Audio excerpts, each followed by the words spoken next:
cephesinin gittikçe birbirinden ayrışarak berraklaştığı, herkesin artık İslam'dan veya küfürden yana tercihte bulunarak safını netleştirdiği ahir zaman dilimindeyiz. Anneler ve babalar olarak ve cennetlerde felaha ulaşmak için son nefesimizi vermeden evvel kalbimizi Yüce Rabbimizin ve onun sevgili peygamberinin sevgisiyle dolduralım. Rabbimizin ve peygamberinin dostlarını dost, düşmanlarını da düşman bilelim. Takbir!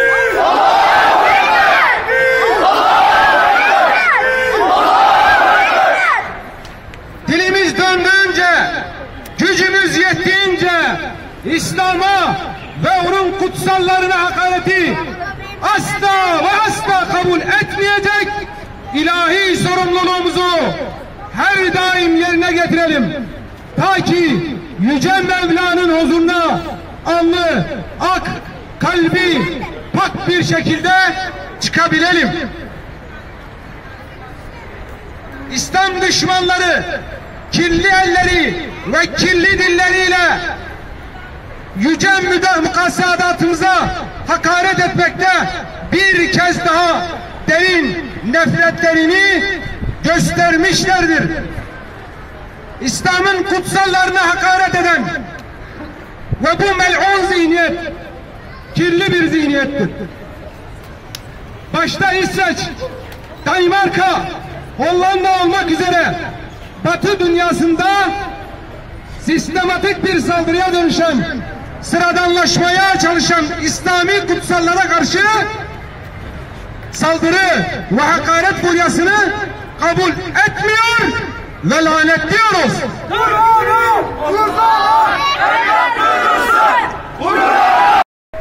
Hiç kimsenin Kur'an-ı Kerim'e dil uzatmaya ve mushafı yırtmaya, yakmaya gibi aşağılık bir harekette bulunmaya hakkı yoktur.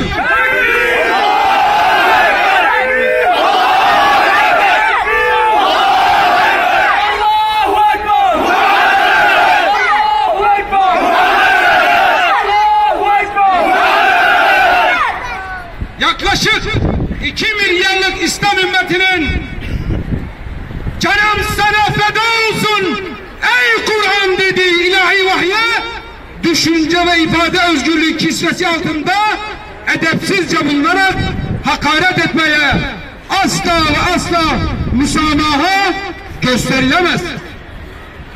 Kur'an ve Hz. Muhammed sallallahu aleyhi ve sellemin Müslümanların namusu ekberidir. Kur'an-ı Mübin'e ve Hazreti Peygamber'e hakaret eden ve saldıran bütün Müslümanlara hakaret etmiş ve saldırmıştır.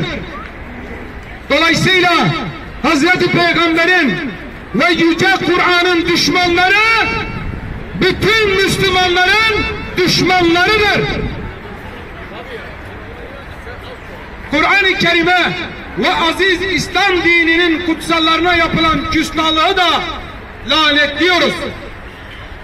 Müslümanların kutsallarına hakaret etmeyi marifet zanneden bu zavallı güruh bilmelidir ki Müslümanlar sizin hakaretinize katlanmak zorunda değildir.